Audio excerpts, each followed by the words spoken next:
Susul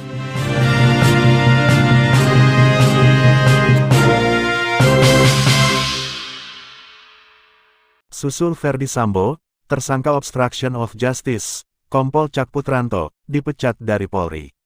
Divisi Profesi dan Pengamanan Propam Polri memutuskan memecat Kompol Cak Putranto, selaku mantan PSK Subagaudit, Baga Ketika, Rowaprof, Divisi Propam Polri. Kompol Cak merupakan salah satu tersangka kasus obstruction of justice atau menghalangi pengusutan kasus kematian Brigadir J atau Nofriansyah Yosua Huta Barat.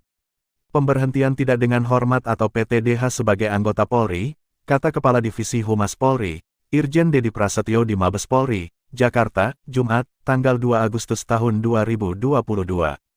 Dedi mengatakan, putusan sidang kode etik profesi Polri KEPP terhadap Kompol Cak diputuskan secara kolektif kolegial. Kompol Cak diputuskan melakukan tindakan atau perbuatan tercela. Kompol Cak juga diberi sanksi administrasi berupa penempatan khusus selama 24 hari. Di Patsus penempatan khusus Provos Polri dan telah dijalani pelanggar, ujar dia.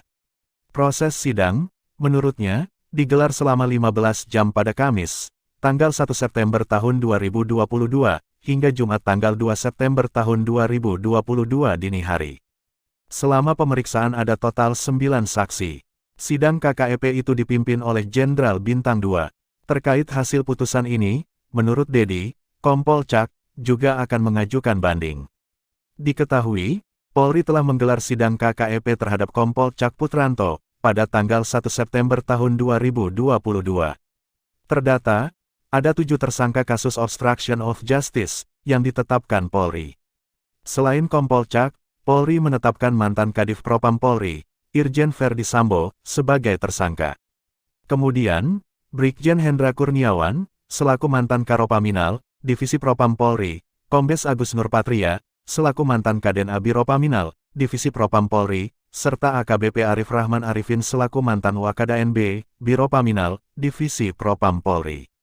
Lalu, mantan PSK Subagriksa, Baga Ketika, Rowaprof, Divisi Propam Polri, Kompol Baikuni Wibowo, dan mantan Kasubnit 1 Subdit 3, Ditipidum, Bareskrim Polri, AKP Irfan Widianto.